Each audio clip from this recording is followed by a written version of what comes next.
If you walk down the aisles of a Best Buy, if anyone ever goes into Best Buy, but you walk down the aisles of a Walmart or a Target, there are a lot of entrepreneurs who have created product that are just quite simply the product you see in front of you. Well, try a Rolex dealer. I mean, that's hardware, right? Right. There you go. And look at the margin on that. It's phenomenal margins. They sell every Christmas. They sell for Father's Day, for Mother's Day, for Valentine's Day. There are very specific times at which, but the growth trajectory is based on, can you sell more units?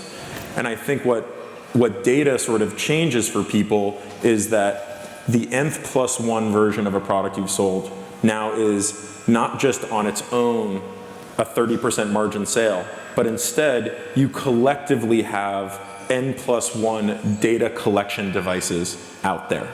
And nobody wants the data from 100 cell phones. They want the data from 100 million cell phones, which means that each time that you sell one more, you're worth significantly more, whereas with Rolex, it was purely just around that brand. You still have to go sell. If you sold 1 million watches this year, you better sell 2 million watches next year. So I think data, it has a nice stacking effect. Right. So as you go ahead and So what are some specific ways in which companies can? So you can people who are out there turning their products into the Trojan horses for building platforms. So if you look at someone like Nest or DJI, they physically sell their product at a margin, but really at the end of the day, people are trying to build software on top of DJI as a platform or on top of Nest as a home automation platform.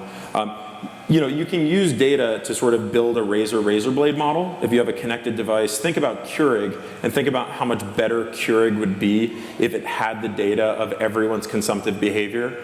Right now, it's just a disconnected device, but the future of hardware companies are using that data to make more intelligent decisions, to maybe send you a different cup of coffee based on your tastes or what the weather is like or when you're going to run out. And then the last is really just a far more fundamental data sale, which is saying, I have enough data to be able to help people make decisions. So either you're the one making the decision, so you build a closed loop system where you eventually have enough data that your system can become more intelligent.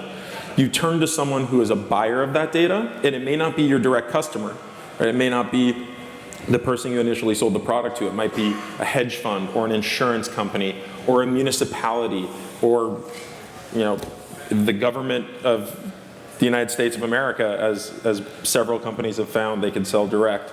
But I think that fundamentally those all are predicated on being connected devices, and I think just going back to it, we see a lot of great entrepreneurs building products that are not connected, and I guess the one common theme here is, if everyone here is interested in data, I think there's a fair assumption that everyone here has connectivity, and that just there's a couple of points there that I'd like to extrapolate on. Yeah. First of all, on the physical side, we're human beings and we live in a physical world.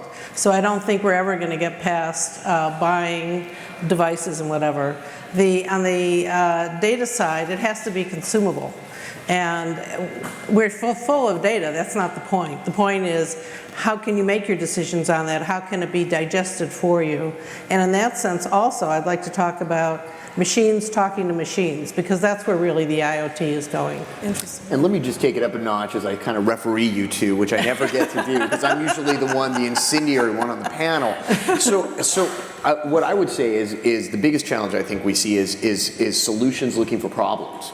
And when you're working with a solution cell, the seamlessness of the data as well as the hardware become clear. And I think Joyce is going to tell you about her solution at some point here, which it's the output, not the input tool set that makes the difference. And I think, one of the biggest challenges we've seen in some of the IoT hardware space, and I encourage you all to check us out on Twitter. I think earlier today we put out a great tweet on some of the challenges that are running in. So that's advancedventures.com. We look at this and say, hey, where are the holes? And the biggest one is solutions looking for problems, meaning that, is this a really big problem that this piece of hardware or software is solving? And I think at the end of the day, the solution cell allows for enough reasonable margin. And in fact, the interesting part is hardware can be a Silicon Valley story if it's part of a solution sale, because actually, hardware can have very predictable margins, whereas software can have very large margins. And if we get both of you together, we have a great company. Yeah. Well, on that topic, Joyce, you brought your device to show everybody. Yes. Joyce is the CEO of Motion Loft, as she mentioned, and I was hoping you could just say, how do you pitch Motion Loft to investors? You have both hardware, you have proprietary hardware, and you also have a suite of software tools that enable you to track the motion of cars and people, and that's what your customers value, right? So. Yes, so as soon as you start talking about sophisticated hardware, this is an example that people think you sell hardware. And the first thing I say to investors is we don't sell hardware. The hardware is an enabler to get you that newly created data that's never been available before. So now if you're talking, why do we design and manufacture our own hardware? That should be the real question. And it's, for me, the decision was, I want to give our engineers the most powerful device they could possibly use to create the most wonderful solutions and to develop on. And that's why we have a what I call a platform as a service, that we do the whole thing. The customer should not have to worry about what piece of hardware should I pick out. You don't want to have that customer go through an education process. They just want to solve their business problems. Or if you're a consumer, you just want to solve your individual needs. And if you focus on that and what data you're producing on that, then you start to have a real winner. Interesting. Yeah. So when you guys, as VCs, when you look at a company like Motion Loft, what are the questions, the key questions that you're asking yourselves about how they're using data? Any red flags that Joyce's pitch there just brought up to you guys? Well, I wouldn't immediately go into the Shark Tank jump after you and say. Which, by the way, since Mark Cuban is her lead investor, man, you got nothing on her. Because not only did she survive, you know. That is fair. It makes for good TV. But what I would say is, you know, we look at things more fundamentally. If you're looking at a business case and a consumer case, you really want to have a very compelling use case that doesn't involve the data, right? I mean, if you even look at one of the greatest data collection tools of all time, it's Facebook. And nobody thought, oh, I love Facebook because it's a data collection tool. And if you look at even some more modern ones like Foursquare, they collected their data by making a fun game out of checking into restaurants, which essentially created this unbelievable data set for Foursquare to monetize on. And what I would say is for our hardware investments, if you look through the companies that we've invested in, because we're basically investing entirely in hardware companies, so it's not like I have a problem with hardware businesses, our portfolio speaks for itself. But when you really peel back the onion on those and you say, okay, well, what makes this compelling? I agree. It's a software-enabled hardware, or it's a hardware-enabled software business. And when you look at certain of those companies, like for example, we're the initial investors in Shaper Tools. So Shaper is a handheld CNC router. It is the first time you have a power tool that is using computer vision and machine learning to basically auto-correct for human errors. The user, all they hear is, that's a autocorrect handheld router. Like, all they hear is like, that thing makes me a better woodworker or a better power tool user. In reality, behind the scenes, the system is becoming far more intelligent, and everyone who buys the next router is better off than the previous one. Or Mashgin doing computer vision-based self-checkout. Everyone who's standing in a store line can look at a clerk with a line of 10 people waiting to check out, or a line that's moving 3 times as fast because you just lay down all the products and in 4 seconds, your transaction's complete. The value proposition for the end user is very clear, whether it's the business or the consumer. And then once you have ubiquity or you've hit scale, then you're reaching a level where you have a moat built around your business that is the data you've been collecting over that year, 2 years, 3 years, however many users you have. Right. You know, well, I'm going to kind of fight with you because sure, I love it. Let's go. So I think our challenge there, especially looking at the router and so on, are those venture businesses. And I think the biggest challenge when we look at things like a boutique or a niche play like that, is it going to deliver the venture return level that we seek? right? And that's often where you end up with the hardware, software solution sell, because in those two, there's a meaningful enough margin. It's got that scale capacity, which is what you were getting to. And so I think the most important thing is to understand that not all businesses are venture businesses. Not all businesses should ever have venture capital in those businesses. And you can build a really great company without messing it up with us. So at the end of the day, I think part of the equation is to understand where you fit in the financial ecosystem. And this is a phenomenal time for you as entrepreneurs, arguably the best time to start a company in history. There are accelerators, angels, micro VCs, government-related sponsored events. I mean, there are so many ways to kind of get your products out there. And really specialists like Avidan. I mean, he's a guy that could be out running Intel, frankly, and yet he's going to give... I wouldn't want to. But no interest. So he likes giving you money, and he's going to give you advice. So it's a really great time, and I think that the most important part of that is you don't always have to strive to be the VC-related company, where it's finding the solution. And believe me, if you're super successful, we'll come find you. We're really good at that. But I mean, is it fair to say that if somebody's coming to a VC and they have a data and hardware company, that one of the things you're looking for is a system that's learning over time how to be better and how to provide services better, based on what you said? I think the other way to look at it is it scales, right? Yeah. It scales fast, and it has that up and to the right movement, which is, a lot of people are skeptical when they look at hardware companies and they say, okay, well, great, you did, we have companies that did 6 million in sales in their first year. Yeah. And everyone's like, okay, but can you do 26 million next year? And for a hardware business, that's a really tough pitch. But if what you did was plant a bunch of, tiny little Trojan horses all over, and it's a land and expand where you have one piece of hardware to 1,000 customers, but each of those customers have the potential of ordering 1,000 more. Yeah. That is an interesting opportunity. But I would say we get a lot of, there's a reason that we exist as specialists, is that most VCs don't get it, right? Most VCs are looking at it going like the router. I mean, your reaction is totally typical. No, I'll tell you the story. Well, but I was going to help you out because I was about to tell you that the biggest M&A transaction so far this year has been a hardware deal in tech. There's 7. So there you go, man. No. There's there 7. You go. Keep going, right? Well, but the biggest. So Mobileye, right? But yeah. But I mean, if you look through, no. So I agree, but and then on top of it, if you look at the last 4 months, it's GE spending almost $3 billion on hardware-related companies, whether it's RCAM or Concept Laser or whatever. I mean, they're basically buying up in that space. I totally agree. But we went to VCs on Shaper Tools and people were like, I don't know how big that market is, right? Because in California, people aren't into woodworking, I guess, and they didn't understand that it's the second largest hobby in America, and the beauty of it is that we were able to do a pre-order campaign.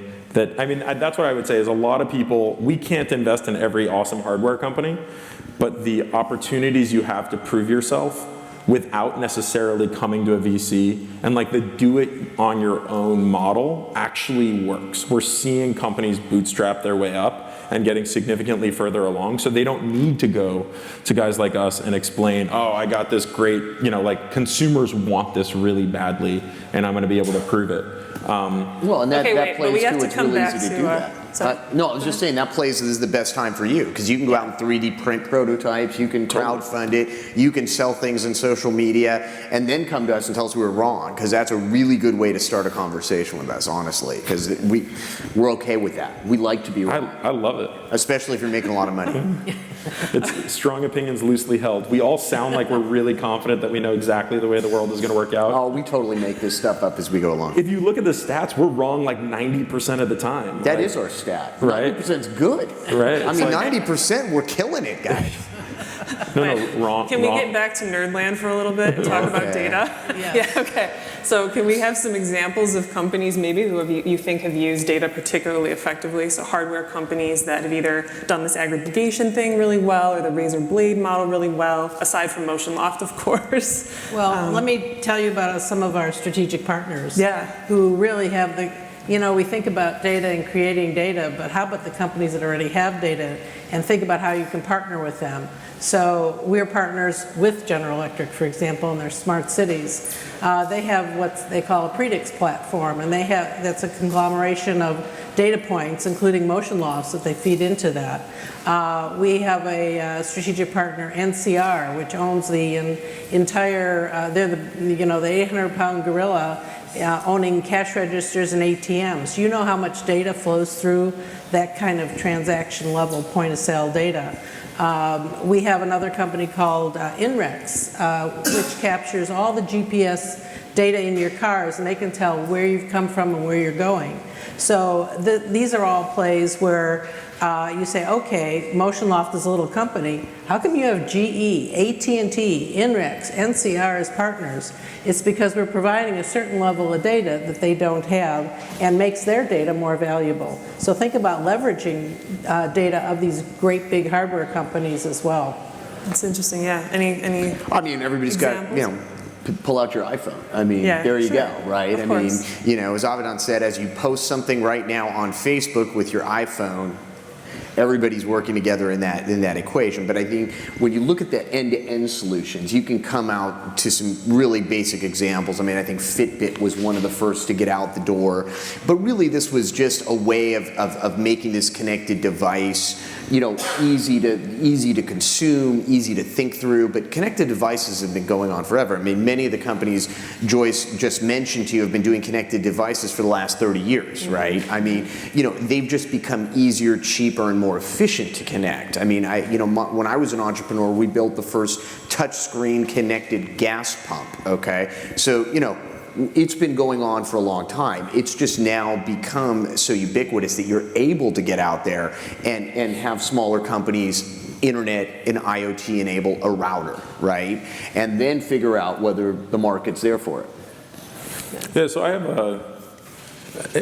a couple examples, but I think the ones that are fun for me are the ones that I built myself, just because I was having a lot of fun. Yeah. So I built a barbecue that was connected to Twitter, and the idea was that I could collect all the data based on the temperature, the internal temperature of my brisket, as related to the temperature of my smoker.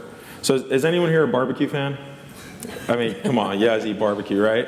And the difference between a barbecue that melts in your mouth or is you have to chew for a minute and a half is the difference between somebody who knows how to control the temperature or not. And then on top of it, it's very dry.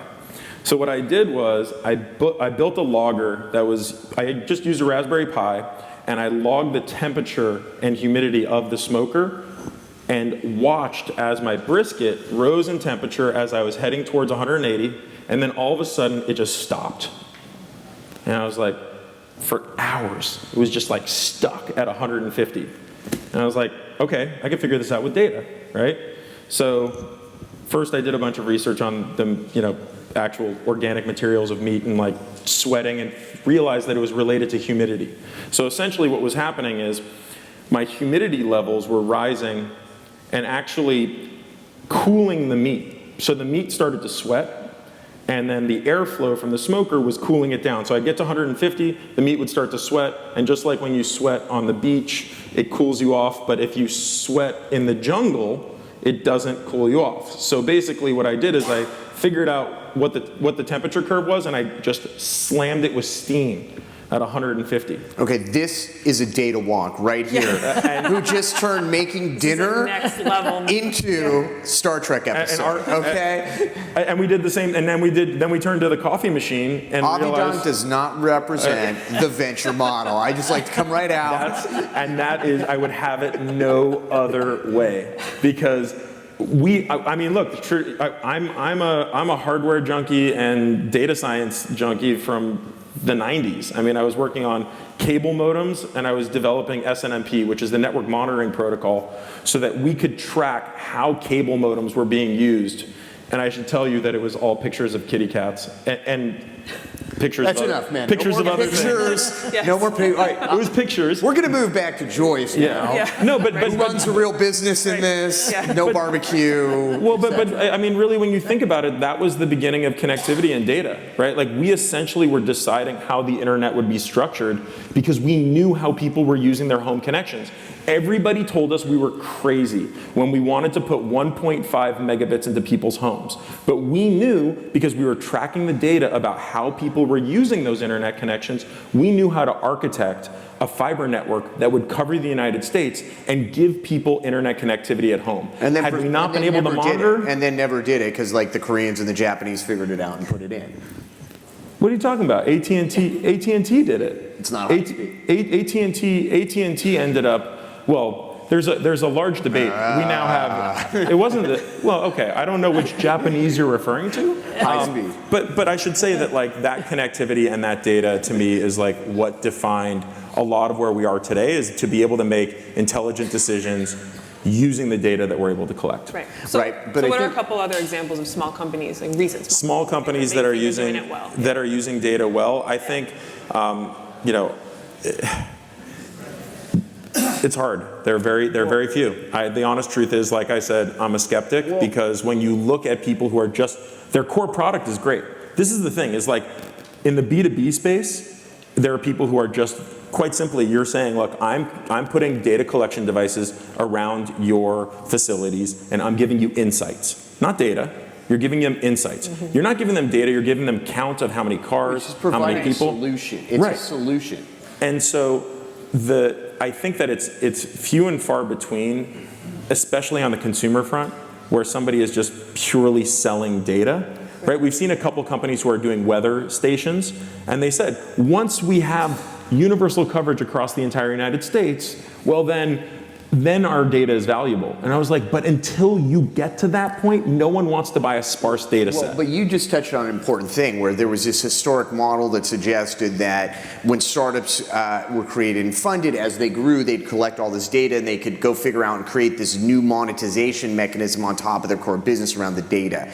That very rarely, if ever, turned out to be a business. So much so, a great example is Salesforce owns data.com, et cetera. And they were like, well, we'll be able to go sell this data. Well, you know, it turned out it was much better to just go sell Salesforce software than it was to actually try and build a business around the data. It was a byproduct of. Now, if the solution itself and the outcome is the collection and then delivery of data as a solution, well, that's the standard model that we see out there. But I mean, when you talk about data coming off things, I think Joyce touched on it, cash registers, ATMs, credit card readers, Uber is the combination of hardware and software and so on. So I mean, you know, you can go all the way from GoPro to Fitbit, but you can get as boring as the fact that many things have two-way communications and have for many, many years, you know? So Data there's go ahead. something that we really haven't discussed at all.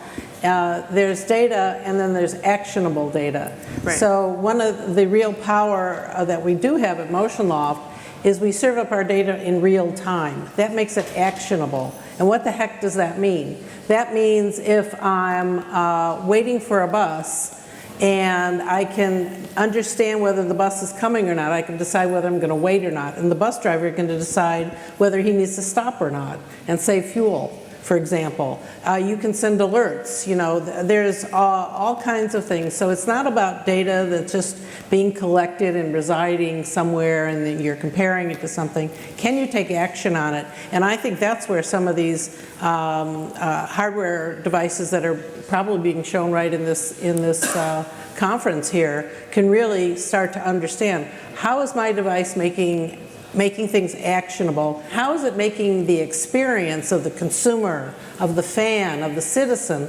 better? You get into that kind of thinking, now you're starting to become into a real business model. And that's a good I agree fully on the idea of actionable data, right? Because if you're just giving somebody another data dashboard, but it doesn't tell them what to do, like for example, we looked at an amazing garbage tracking company. And what they did is they put a sensor inside of garbage cans, but their product wasn't garbage can tracking, it wasn't knowing how much garbage was in any of the systems or any of that data. All they did was route planning for garbage trucks. That was their service. They said to the municipality, all we give you at the end of the day is a more efficient route of picking up trash. You don't need to know how full your trash cans are, because that doesn't matter. All you need to know is which ones to pick up. And what they were able to do was save them money on the route that they picked up. Right? And we talked about this yesterday. Twizzler apparently saved $1 million because they figured out how to more efficiently give you exactly 20 grams of licorice, because they previously were overshooting.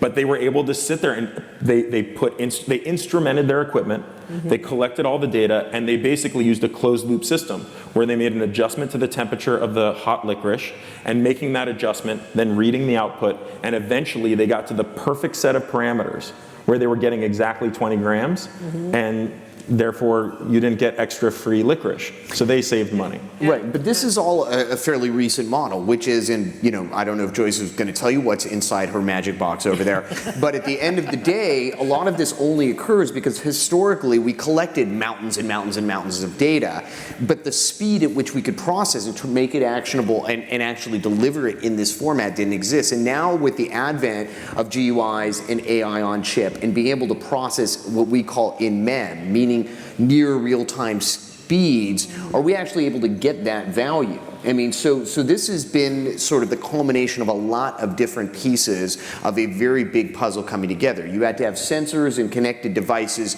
to collect data. Then you had to have speedy things at the edge of the network to actually deliver actionable data.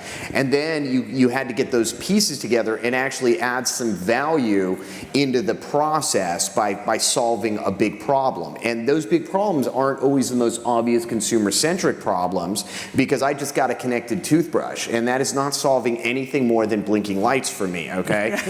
In the meantime, Joyce over here, they're counting people walking onto subway trains. So, it is often the less obvious solution. Garbage cans, I mean, maybe all of you have smart meters on your home today. That allows for much bigger things, like all of us to have power because they can manage the grid better. So there's a lot of ways that data, if processed correctly. So this was a culmination of things that created data and captured data, then a mechanism to actually now go ahead and process it. And then what we're seeing the next wave of, which is big data analytics, and more importantly AI on top of that, which are finding mechanisms to not only process it, but make it actionable in the way we want. And I think you were touching on that, Avidan, when you were saying it actually making it personal.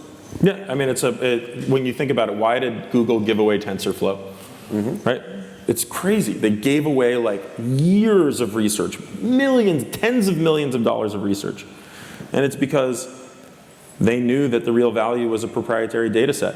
Well, and the only company that has like a 99% margin on AdWords. I mean, but but with TensorFlow, they weren't dummies, right? They could have given away so many things about what's core to Google's innovation, but they gave away the algorithm, which is a really big comment.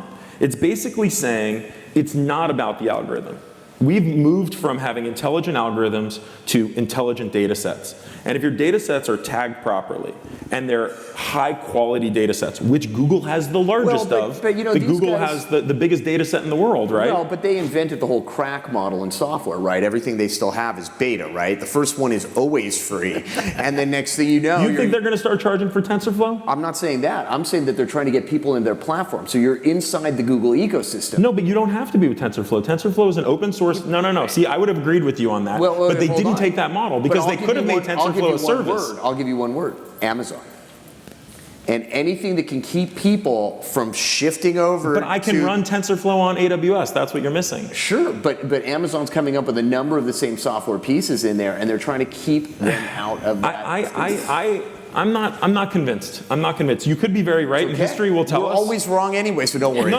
This could be 9 of our 10. I mean, like I said, we make this stuff up. All right, let's shift gears a little bit. Oh no. Can we talk about data privacy briefly here? So Joyce, your company has data on motion of cars and people. Presumably you have data from cameras, and it's stuff that it's very valuable to you, but clearly there's a privacy component there. Is that a concern for you at all? Do you guys? So we've thought about that from day one. Yeah. And So first of all, even though it's a vision-based, got a camera in there, we don't store video. So it's an edge processing device, which means we take in the scene and then we immediately convert it into a data log and send it to the cloud.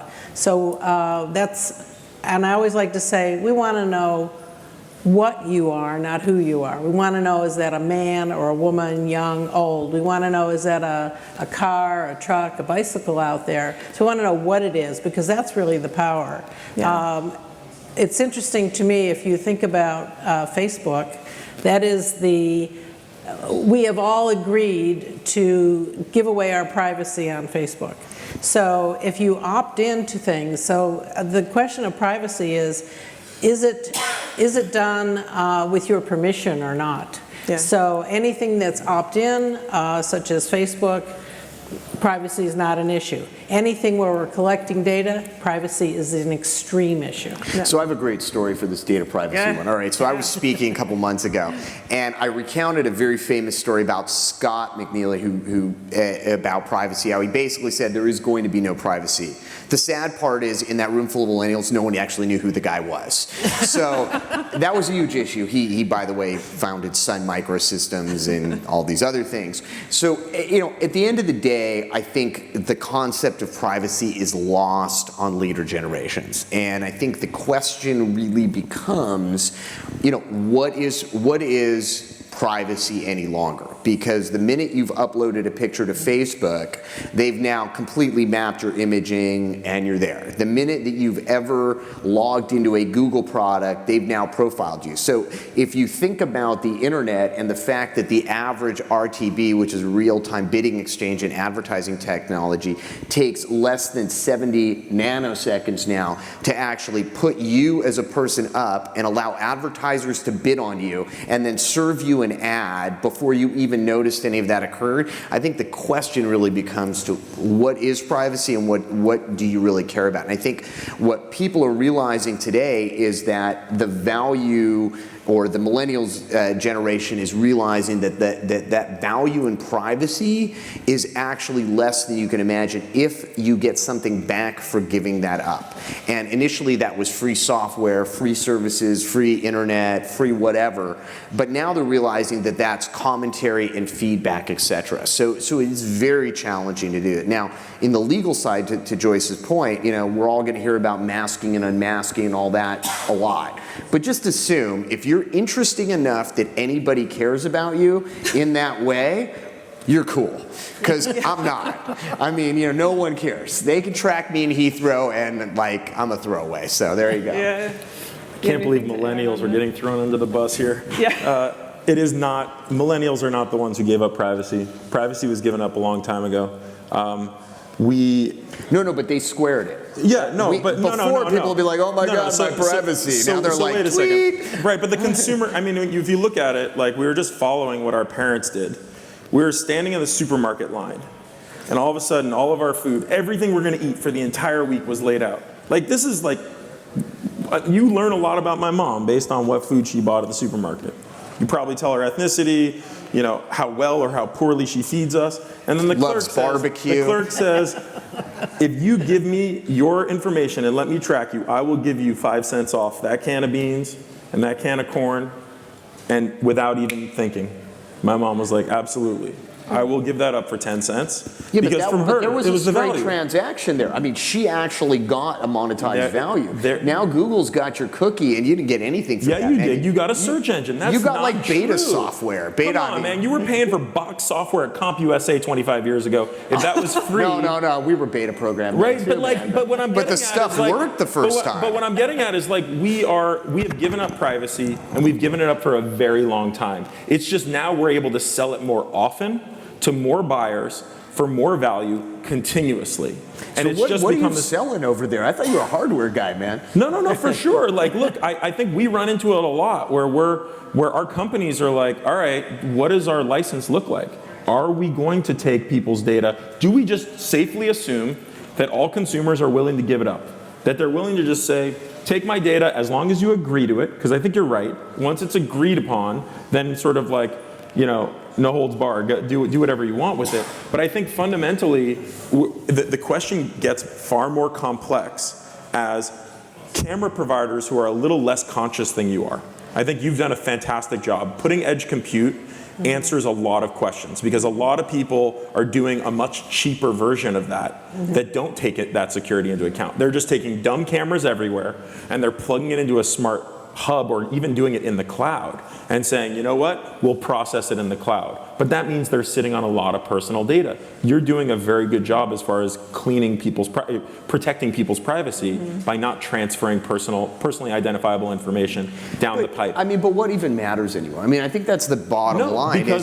But where do you draw the line? Is it an electronic health record? Okay, I feel like that's probably some pretty personal stuff. I mean, or should we just really throw that out there and let insurance agencies bid on the fact that some of my pre-existing conditions they can give me a better deal on? I don't know. I mean, you know? Well, the operative word is always, is it anonymized data? Yeah. There you go. But even crazier, if it's anonymized data, imagine all the Google cars driving down the road, right? And they start to pick up criminal activity, because they're connected to the criminal activity records of every corner that crime is happening. But if the data isn't in real time, it's not actionable. No, but now it is. Wait, You have a machine learning algorithm that can identify what's potentially a crime happening. Okay, but I'll give Right? you one better, which is actually a criminal actually called an Uber in which to get away from a crime. So Well, he broke his clearly leg. this is not working as efficiently as we'd like. If you could rip someone off and then call an Uber to take, you know, you'd think that we'd get that nailed, right? But not really. Yeah, I think the privacy question is, I actually don't feel like I even have remotely close to an answer for it. Yeah. All I know is that we're heading down a path of people being willing, your privacy is being paid more and more for, and as long as we're only offered one offer, we're offered, you can either have this and you give up your privacy, or you can't have this. Well, what's the component of privacy matter anyways? My sense is anybody that is so scared of their privacy is living off the grid, growing really long beards, and like eating like sticks and stuff like that. Do you want to tell us the last time you visited the doctor and what he had to say? Sure, I'd be happy What to about get, the last you know what, four? they're bidding on it because I got a CVS thing in the mail for $10 off a prescription that they definitely wouldn't know unless they figured that out somewhere. There's a great example Hey of what guys, happened can we last stop week. for a sec? Okay, this is a funny Okay. one. There's a great VC, I won't say his name, last week posted a very funny screenshot where he typed someone's name into Google, and the first result was an adult, was a porn star. And he posted it and was like, Google needs to scrub their algorithms. And everybody else said, when I searched the name Heather, that's not the first result for me. no. Perhaps Google's doing a really good job of indexing your historic views. And that's a privacy, right? I don't know. Wait, but where was the breakdown in that story? All right, the breakdown in that shared story it? was that guy sharing that screenshot because you know what, Google was more efficient for him than anybody else. But what if Uber What was his next what clip? if he got into the car with his wife and kids, and the Uber car, which is autonomous, had access to his search history and immediately said, I'm going to continue playing the last video you watched at home? Well, then he probably should be a lot more transparent with his family because I think you're consuming hiding things versus privacy here. There's a difference between information privacy and sort Isn't of that like, information privacy? not well. Clearly, it is privacy, but at what level? I don't know. Yeah, I mean, I am. So this is a hotbed of conversation. Yeah, clearly. You have Thank another you, topic? Right? Sorry. Wait. Sorry I want to to run make that sure, direction. because we only have 7 minutes left, I want to make sure we have time for audience questions. So please come up here to this microphone because this is being taped and we want to make sure that folks at home can hear you. Leave on a high note. Sorry about Yeah, that. exactly. Paul Chatterjee from Media and Entertainment Technology. I'm one of the guys filming it. So a different take on the privacy question. You are discussing where privacy comes in from the consumer side. This is a show for design people and people who are creating products. From a business perspective, between the US rule that just changed yesterday on privacy and then the new rules coming in from Europe on their restricted, how are you helping people who may have a new hardware product figure out a business model that will allow them to collect data that they can globally sell that's not going to just be for Northern California, but they can go through? Three answers. One, We don't encourage people to collect data and sell it. We want the solution. Second, the rule of thumb is don't get sued. 3, we refer you to really good lawyers who write really thick documents that you get everybody to sign and then get out of that question. But seriously, in terms of the data as it applies to where you're at right now, the number one factor you've got, and I think Joyce spoke to it well, is are you anonymizing and or masking data so that you're not directly attributing it to an individual, so you're anonymizing that, making it anonymous within your data set, number one. Number 2, if you are going to make a business out of selling data, which by the way most of us here already agreed wasn't really a business, there are a few.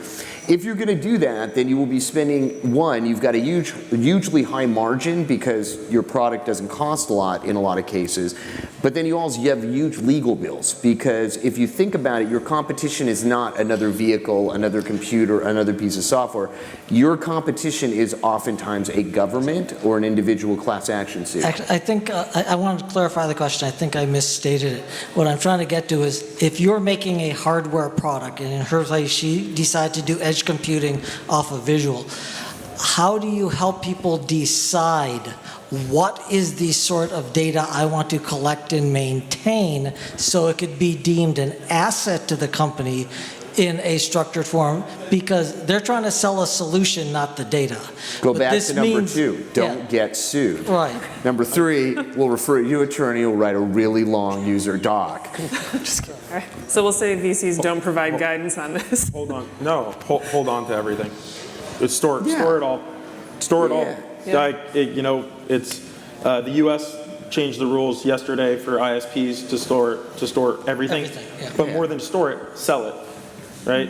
And from our perspective, like I said earlier, the proprietary data set is what sets companies apart. We might not have an algorithm to figure out something interesting from that data today, but in 5 years from now, when we have a more critical mass of data, we're going to be kicking ourselves if we deleted all that old data that we can create actionable insights from. We're invested in a company that runs computer vision systems on manufacturing lines and takes every photo of every single injection molded piece of plastic, every single PCB, and keeps them all in full high resolution, pulls them out of China, because one day that the AI systems for manufacturing are going to need that big data set. So hold on. By the way, we have an AI guy that we should put together with your guy. So look how data is very valuable right here on the screen. Thank you very much for your question. Anybody else? Hey guys. Hi. Thanks for coming out. You get to see a ton of startups, right? They pitch you constantly. I'm curious what you think is going to be the next 5 big knockouts in hardware. And we're just saying, so I'll do it categorically because I think that those are the kind of key areas, right? So from a category standpoint, health is just a knockout category because I think, the market is getting over a lot of the initial issues and it's kind of getting behind, so to speak, the EHRs, the medical record systems that control healthcare. So that's a number one dynamic there, right? The next one is autonomous anything. Right, because as we all know, we're talking about the Mobileye, et cetera. The next is the really going back to the silicon, which is moving everything to the edge, which is the ability to process in MEM, in hardware, high speed, NVIDIA with their new AI chips, and the many that will come behind that, and then ultimately the use of computer vision as a whole, which is really just taking some level of imaging, capturing that data at a high density, and being able to process it and giving it actionably. Industrial automation. So we're going to change the way all industry works. Industry hasn't received real investments, whether that's energy industry, manufacturing, construction, just big old boring businesses are going to receive some really needed attention. I think food is going to receive a lot of attention, not just ag, but we're invested in Momentum Machines, which is a fully automated robotic restaurant. So all of that sort of has a robotics layer. I don't think I'm going to give you 5, but it is computer vision is an enabler of so much of this. Machine learning is an enabler, and it's about the solution sets you can build with low-cost sensing, low-cost actuating, low-cost processing, and going after industries that have seen no love. Do not build drones. They have gotten plenty of love we're looking for people who are thinking about construction and thinking about manufacturing and thinking about container ships moving across the ocean that haven't evolved in 30 years.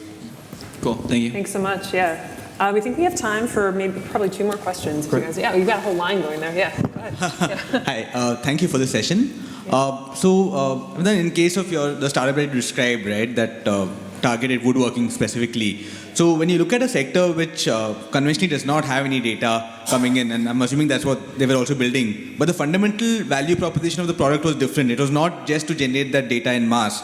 That data probably gets valuable only when you have millions of units out there, right? So how do you test it out at a very early stage, right? Or do you just assume? So specifically in that example, we fundamentally had to believe that the product on its own could be valuable enough to be venture scale. And the end of the story there was all the VCs said, oh, we think you might be able to do $1 million in sales on a crowdfunding campaign. And they broke that in the first 24 hours. So there is a huge market for it, and then did many, many multiples of that in their crowdfunding campaign. But the idea is there a large enough market to sustain it?